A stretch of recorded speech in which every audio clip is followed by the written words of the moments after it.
All right, so we usually start off with just doing some introductions in case you haven't met each other. And I think I've talked with both of you before, but I'm Erin Postmus. I'm the outreach coordinator here at the NPN, and I've been here since 2010, so it's a long time now. But glad to have you both on.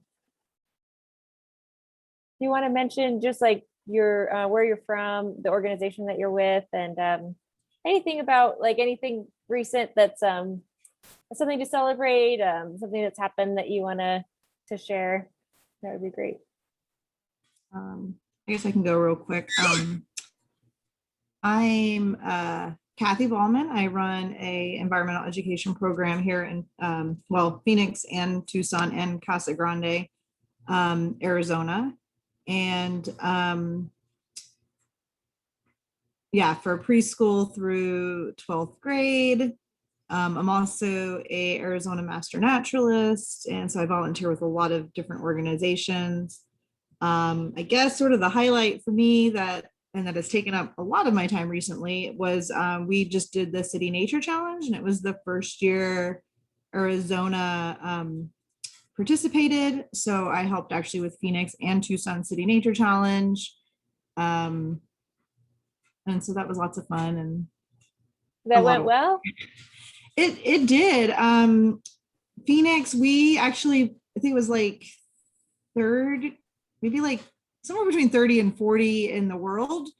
So that was like 400 plus cities. So I think that was really great for our first year. Yeah. Tucson, unfortunately, didn't do quite as well. She didn't have much support down there. And since I volunteer with some organizations in Tucson, I sort of helped her, but it was kind of late in the game. So unfortunately, they didn't have as much interest as she had hoped.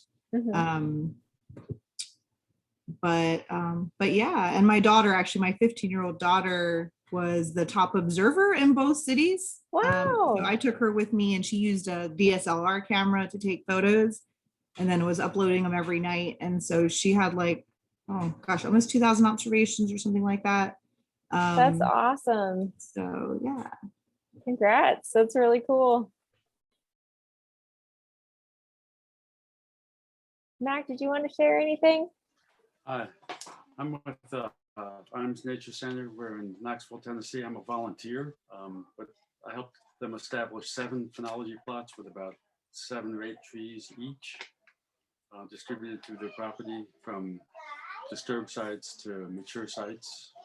And all the plots are adopted by volunteers now, and including a University of Tennessee forestry class does 3 of the 7 plots. So that's good. Neat. So the other ones, is it mostly a single volunteer that adopts a single plot, and then that's kind of theirs to monitor? That's That's kind cool. of theirs. Nice. We all the time, we're able to, we have something here called the Tennessee Naturalist Program, which is run by the state parks. And one of the education centers is the Arms Nature Center. So we got a lot of volunteers that need service hours to fill in and do this. So we were able to keep observations going strong during the pandemic year, and continue to increase the number of observations we have every year. Well, we're only in our 5th year. Wow, yeah, that's so great. Yeah, naturalists are definitely a great source of volunteers for this kind of thing. That's really neat. Cool. So the plan for today is to talk about annual reports, and I can share some guidance that we have available on the website to kind of help you outline one way to do an annual report. And then I'll show a couple examples of ways different organizations have done it. And then if you all have any experience with annual reports or questions about it, I'm happy to go over that. I can also show you some of the tools that we have on the website to help you easily make graphs that you can plug into a report. You might be aware of some of those tools already. I know we've covered them in past calls, but just kind of a refresher on that in the context of pulling it out for an annual report. But is there anything else that you wanted to talk about today? I'm happy to cover other stuff if there are questions or other things that you wanted to talk about.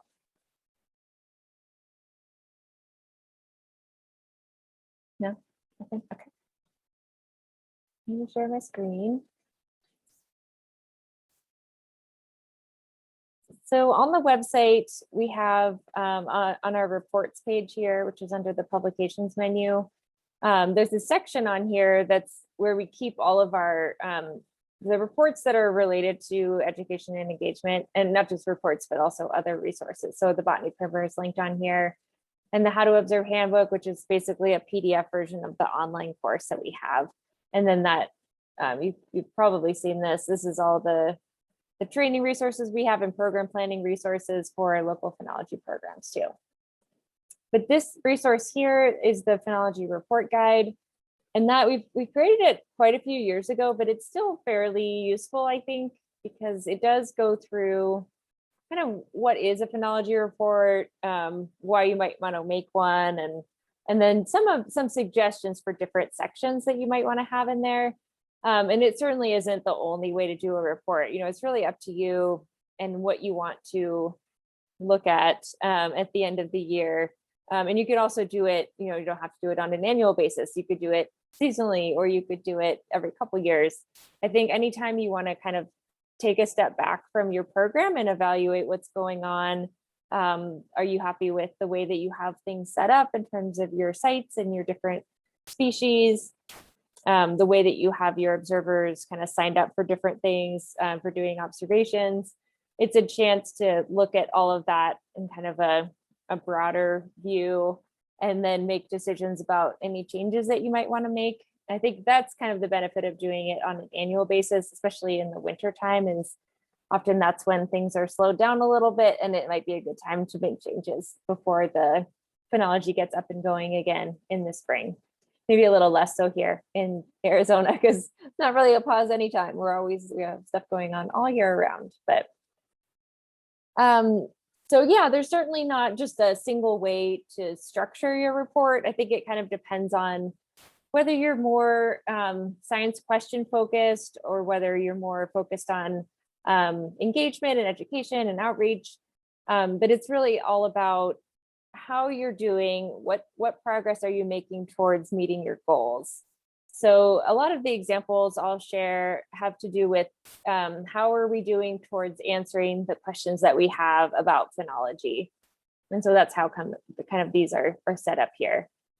But you can also, in addition to looking at your phenology data, you can also look at your data on your observers and your observation activity to kind of see how you're doing in terms of how much data you're collecting or how many people you're engaging. And then, you know, the retention of observers, whether you have the same people each year or whether you've kind of had a lot of turnover. So it's a chance to look at all that kind of stuff. So we can just kind of scroll through this, but basically, you know, it goes through just what is a report and why you might want to make one. And then there are some suggestions for different things to cover. Certainly not everything, you know, you could have different things or not include any of these, but it's good to have something about your purpose for monitoring, and that might be your questions that you have. If you have science questions you're trying to answer, it could be your outreach objectives. It could be, you know, what impact you want to have in the long term. If you already have a program plan, you could kind of revisit that and include some detail about that. And then you can talk about your observation quantity, just the amount of data you've collected. Maybe look at how often you visited sites throughout the year. Maybe there is a month or two where you had a slowdown and you might want to address that next year. Or maybe it's okay because there's not stuff going on. Maybe it's like January and there's not a lot of activity anyway. Your observer activity. So you can look at things like whether that training you did in the spring ended up recruiting a lot of new people, whether you have good retention from year to year or you have turnover. And then the phenology data might be like a pretty big chunk of it, where you're looking at the data that you're collecting. Maybe you're trying to answer some of those questions or starting to answer, showing that this is kind of how you would summarize data. And then once you have multiple years, you can kind of make comparisons and things. You can also include weather data, and I can show you some examples of how others have done that. NOAA has a lot of great resources online where you can find a weather station that's near your site and pull monthly summaries or daily summaries, but monthly is probably appropriate. And just kind of look at how this year or the year of the report compares to a longer term average, just to get a sense of whether it was a really warm year, maybe it was a really wet year, and maybe it was like really different, like a wet spring, but a dry fall. And that kind of helps to put the phenology data into context a little bit. And then you'll do some results and interpretation of those things to just kind of understand what you're learning. And then I think it's good to also pull out with the lessons learned, things that you might want to change. Maybe you had a great experience doing a tabling event at a certain event. And so that would be one you want to repeat in the future because you got a lot of new observers. Maybe you realize that the trail that you had created is like too spread out. So it's really hard for observers to access, and you might want to change the size of that or something like that, or reduce the number of plants.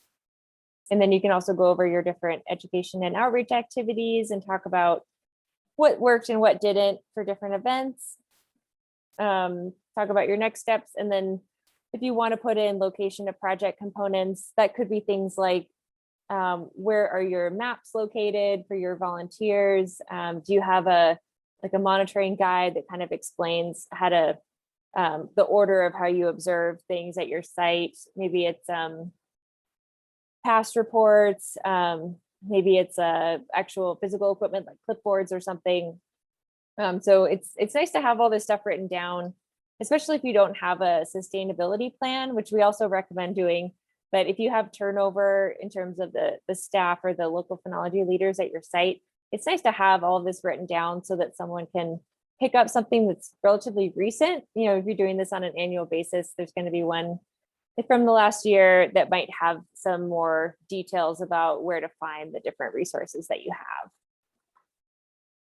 So this guide goes through for each of those different sections where you can access tools on our website to actually easily pull down graphs to kind of address these different things. So for example, if you want to look at the observation quantity, we have a graph you could just pull down from the website and plug in here. And I'll show you how to find that on the website as well. This is also information about species and phenophases.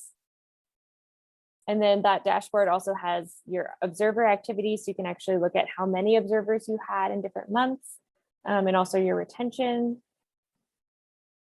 And then for the phenology data, we have the visualization tool, which you probably have seen. I'm just going to scroll down to that section.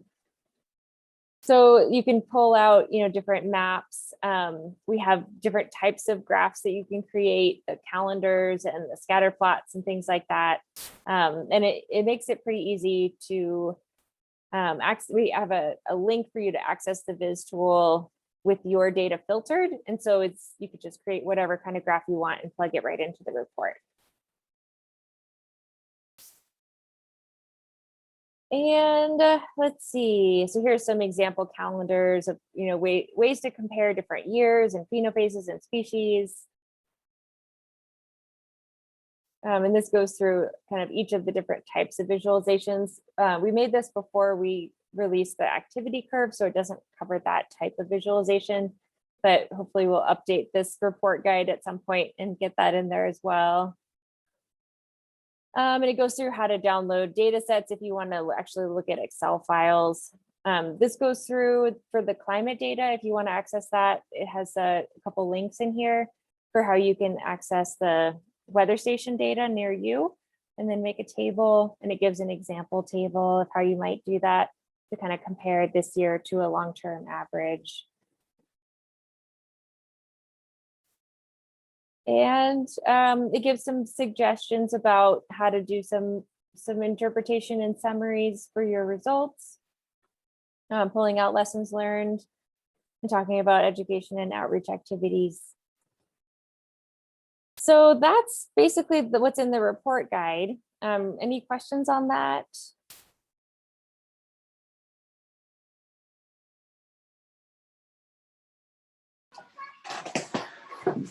I found that guide really useful, and the visualizations that are available really useful. But the analysis of the data can be difficult. So it takes a little while to figure that out. Yeah, so you've created annual reports in previous years? Yeah, just Great. the last 2 years. Oh, that's wonderful. So did this kind of, did you follow this type of format, or did yours look a little bit different than this? I started with looking at that format and picking out elements that we needed. Perfect. Yeah, it's kind of like a menu of sorts, I guess, that you can pull from to pick what you need. So I'm glad that Yeah. that worked. So there's lots of angles you can go at it from, and this provides a lot of those angles to do it. And if you do all of it, it's a long report. It turns out to be a long report. Yeah. Yeah. And I think it's good to think about, yeah, what is it that you really care about knowing about, and what do you want to document, and then start from there. And yeah, it certainly doesn't have to be this comprehensive. It might have other things that we don't even have included here. Yeah, it's really flexible. Mm-hmm. So I have a couple examples to share. The Gulf Coast Phenology Trail on that website here, and I can put this in the chat as well. They've been doing a report since 2017, and the 2021 is almost finished, but we can look at the 2019 report here. And they've basically followed that same format, where they have these different sections here. But I think they really have changed the format for their report over time. So back in 2017, they really were just getting going. And so the report was more of a description of kind of how the trail came about and who were the partners that were kind of the original founding partners and what were their different interests. So it was more like, here's this partner and this is what they're interested in, and this is the species they want. And then here's this other partner. So it kind of went through that way, and it's evolved into being more question focused in recent years. So if we go down, it has an introduction still with a little bit of description and history, and some methods of, how the partners are kind of organized, the whole list of all the different partners. But then it gets into the questions, and it's structured from this point on about answering these different questions. And there's primary and secondary questions. And so, for example, this one is, does phenology of native Gulf Coast plants change over time under a changing climate? And so they have some just basic summary stats on kind of how much data they collected. These are their 5 focal species that they have at all of the different partner sites. And so because it's focused on understanding this question about how phenology is changing under a changing climate, they have it broken out for each of the 5 species and looking at the answer to that question, or what we know so far. And then Gail Bishop, who has taken the lead on this report, she is also really focused on some natural history information too, because she thought that would be really interesting for the volunteers and the other partners on the trail. They might want to learn a little bit more about this species, and then that gives some more context too about why it has the phenology that it does. So then they go into, this was 3 years of data, and being able to actually look at those 3 years stacked up is pretty interesting. So you can see that for this Chinese tallow, the flowering really happened pretty much the same time every year for the past 3 years. So having a few years of data is really interesting in seeing how they compare. And so they go through the 5 different species and looking at the same kind of questions about flowering and fruiting, and looking at the timing and comparing year to year. And then the next question is comparing native and non-native plants. So then they created some curves where they're looking at that comparison of something like red maple and then Chinese tallow to see if the phenology was different. And so they're using the same type of visualization, but in a different way. Instead of comparing years here, they're comparing 2 different types of species in the same year to see how their phenology might be different. And let's see, and then they also have a question about pollinator mismatch and whether certain nectar plants are important for the timing of when migrating species like monarchs are present in the area. So this was something that they actually added on more recently. It wasn't one of the original 5 species that they were interested in, but they realized after doing observations on the other species, they started to see monarchs just covering these eastern baccharis plants. And they thought, well, that's really interesting because no one's really talked much about that plant as a important nectar species. It's kind of a nuisance species in some ways. You know, some people think it's responsible for allergies, and it's kind of a weedy species. So they wanted to look more into that and see if we start tracking the eastern baccharis and when it's flowering, it could be that it's a really important species for the fall migration of the monarchs as they're kind of traveling back through the Gulf Coast area on the way to Mexico. They're able to fuel up on these plants as they're going south. So that's been a really interesting finding that wasn't part of the original plan, but I think it's good to kind of reevaluate. And they ended up deciding after the first 2 years that they wanted to add that on. Then they have their secondary questions as well, starting to look at differences in different types of habitats. So they compared a couple different sites. They're also looking at purple martins as well and their arrival timing. So they just pretty much went through all their questions and then included all the data that they have available so far for each of those questions. And then they did include a weather data summary because the trail stretches from Louisiana to Alabama. They wanted to have a couple different weather stations represented because it's a pretty large area.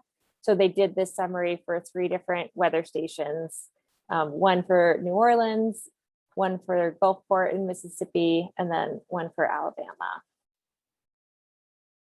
And then they shared some details about their education and outreach and went over the different events that they did and some results of, you know, how many people they reached and talked to.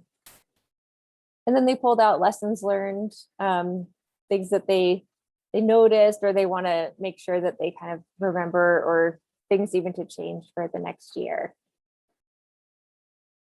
And then they have their summary and a little bit about their components. So any questions on this? It is long. It's yeah, and they do have appendices too with just like because they have so many different partners, just looking at how many observations and sites and all of that are there. So in the end, it's 31 pages. So it's a pretty long report, and it does take a while. It takes them a couple months to put all this together.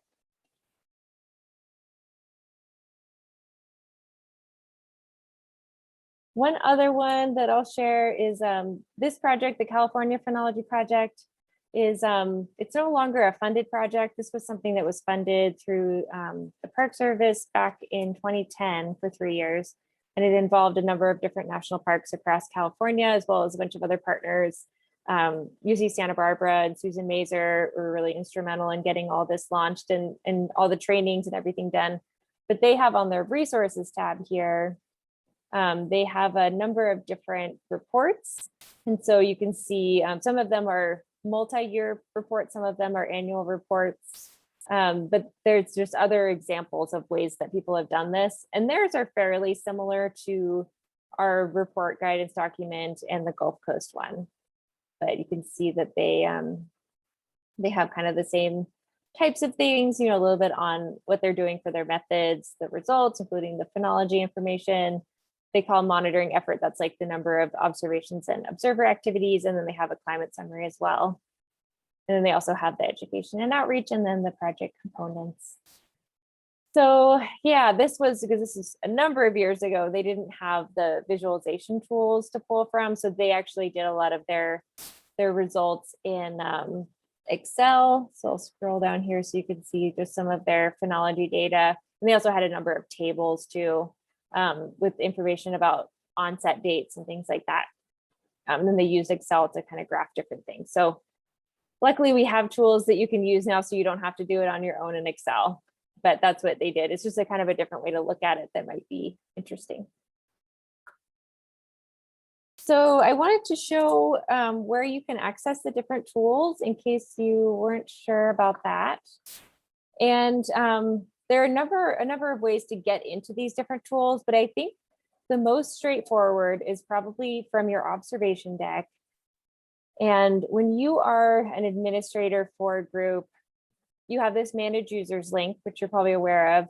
And this allows you to see a lot more information about your group than your normal group members do. So you can see the each of the observers that are members of your group, their emails. You can see their observer ID, their username, when they were registered. You can download just their observations. If you wanted to, you can take them out of the group. Maybe it's someone who's no longer observing with you. Occasionally we get bots that get in there. So there'll be like a crazy looking email address with a bunch of numbers in it. You can always just get rid of those. Sometimes people kind of wander into your group by mistake. When they sign up, they know that like, oh, that sounds interesting. I want to check that out, but they don't realize that that means they're supposed to be observing with you. So you're welcome to remove anyone you want. This is where you can also make someone a group admin or a data entry technician. And let me know if you want me to go over what those are. I know we talked about it a couple of months ago. But this section here on the right is where I wanted to make sure you're aware of this. So we have a number of things available here. The group roster is basically this information here under the user details, but it's in a spreadsheet. So you don't have to click on each email to see it. It gives you like the whole list of everyone. It's just the easiest way to pull the observer IDs for everyone. If you click this link, that downloads all the data for your whole group. So across all observers. This link here, and you can hover over this too to see, this goes into we call it the POP or the Phenology Observation Portal. And that's where you can download the full data set and then also, add in other details that wouldn't be available in this file here. Like you could add on climate data for past years. It's kind of lagged. So at this point, we still only have data through 2019. We're waiting on the most recent year from DayMet to add that into the database. But you can add that eventually for the previous year and then all years before that. You can also add on different information like the comments that people put for their observations, information about the metadata from your sites would all be included in there as well if you want. So that's like all those details about like whether your site is urban or not and all that.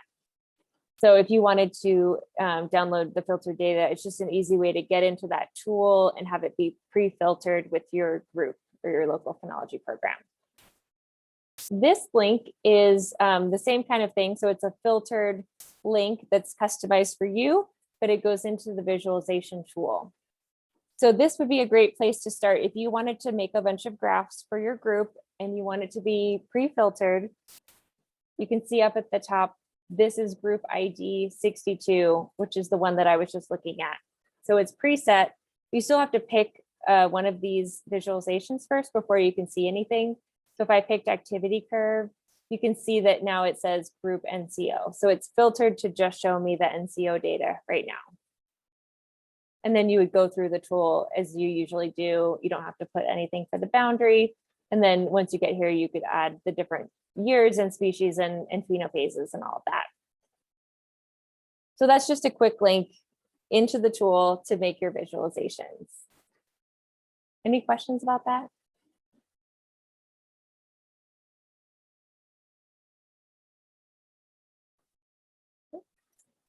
Okay. And then this last link is to another dashboard that we have that's really focused on your observer and observation activity. So there's not really any phenology data here. You wouldn't see anything about leaves or flowers or fruits or anything like that. But you do have information about your number of observations, your number of visits, and things like that. So that was in that report guide I showed, some of those graphs were pulled directly from here. So this is defaulted to show Audubon, California. So if you wanted to look at your own group, you would have to unselect this from the list here. And we could put on this one. Have you guys used this before, Mac, this tool? Yeah, I've used that. That's quite useful. Oh, great. And right now, because the database is getting so big, we only have 2 years. It broke when we had 2019 on here too. So if you need data for previous years, let us know and we can like figure it out with you. but for right now, we just have last year and this year. So if you wanted to make a report, you would probably go to the 2020, and then you can see all the information about all the different sites that you have and the number of observations in each of the months. You can see, you know, which species you have the most data for. It looks like sugar maple is your most observed species, and then also maybe the hickory and the privet are pretty popular as well, and the spice bush. This just breaks down the phenophases by what the category, whether it's leaves, flowers, or fruits. This is your site visits. So this is where it can be kind of useful, you know, if maybe you were looking for where are there places we might want to improve and be more consistent with the number of observations. So you might say like, oh, maybe we want to hit these sites a little bit more often if there was stuff going on phenologically, depending on what species you're tracking. But here, maybe you don't really care as much because January and February, there's not a lot going on. So it just kind of gives you a look at your activity across the year. If you want to download this, this little button here will give you a number of different options. So you can do an image, and that'll just give you like one image for this whole half of the page, and the PDF will as well. You can also do a PowerPoint. And then once you have those, you can crop them and just have that section of the dashboard. And then we also have another dashboard down here. So unfortunately, we can't tie them together. We had to have them as separate. So you still have to do the same thing here where you uncheck Audubon, California, and then put on the, is it IJAMS? How do you say it? IAMS. IAMS. IAMS. IAMS. Okay. IAMS. So you put that on here, and then you'd also probably want to go back to 2020. So this shows you how many observers you had active across the year. And then this shows you the number of records that your different observers recorded. And so this can be nice for a way to kind of recognize your observers, maybe the ones that were like very active and very consistent. So if you want to know who this 25405 person is, that's where you would go back over here, and either maybe if you only have a few people, you can click through and find that number here, or just download the group roster and find it that way.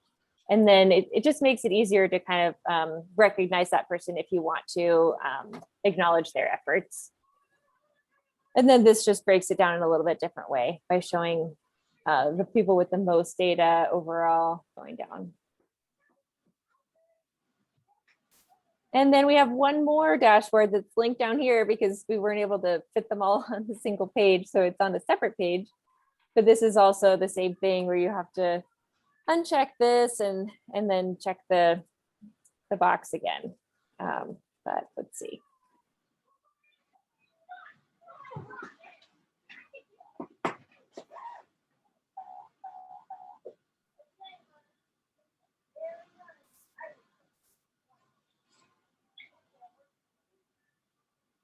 So this is showing the registered observers by year. So it kind of gives you a sense of how many people you've had sign up in different years. So maybe 2018, you had a lot of activity. Maybe you had like some recruitment events or something. You can kind of see the impact of those in the different years.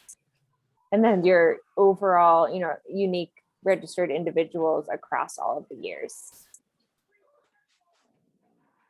Any questions about that?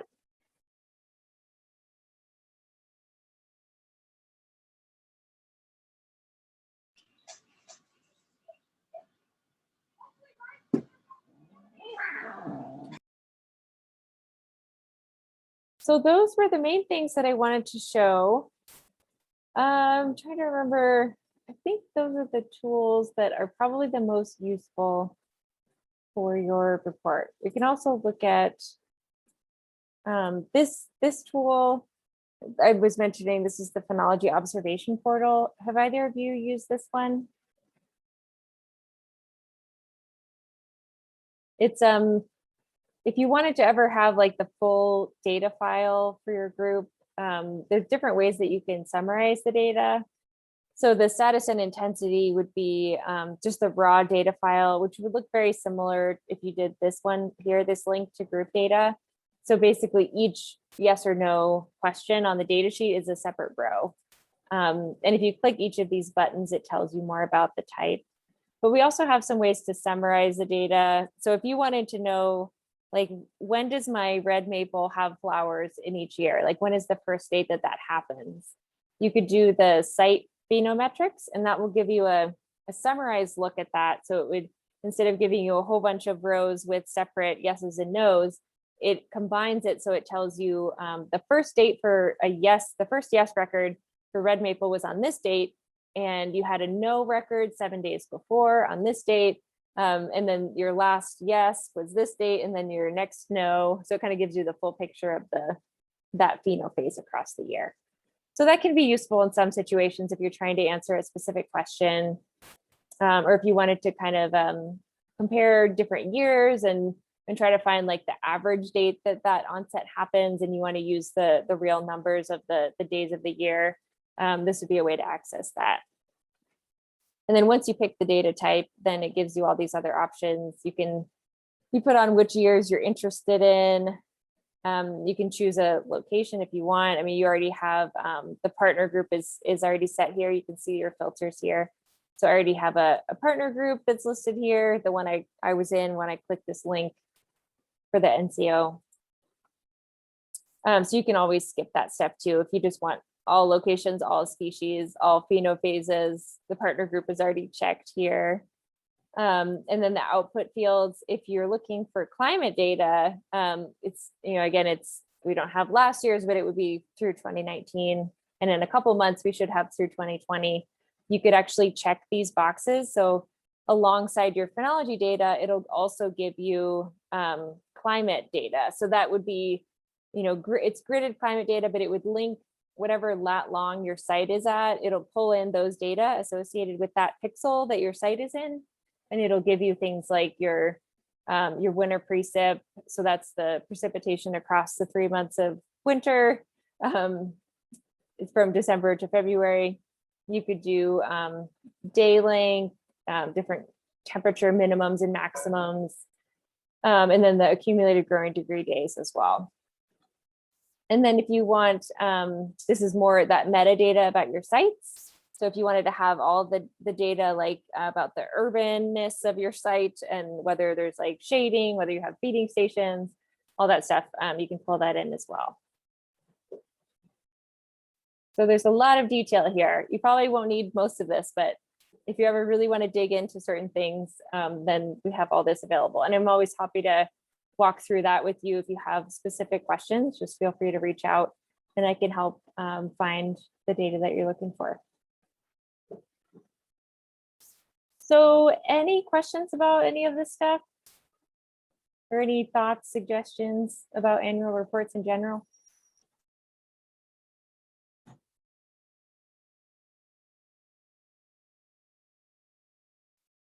No?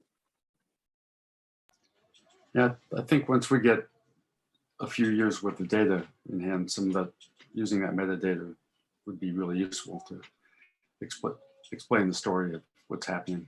Yeah.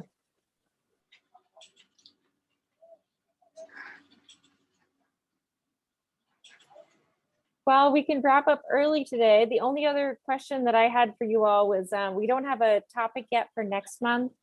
So if there's anything that you really want us to cover, feel free to, if you know now, you can mention it, or we have that form that's on the website you can fill in, or you can email me.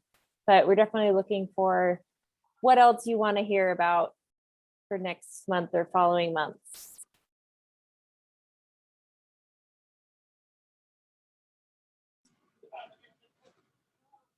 Can't think of anything right now, but thanks. Okay, great. I'll send it in.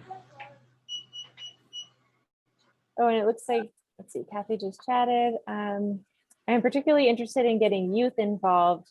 Okay, yeah, that's a great idea. I would have to pull in some other people for that to get some good ideas going. So I will, yeah, I'll look into that. I like that idea. So I'll definitely put that on my list. Thank you.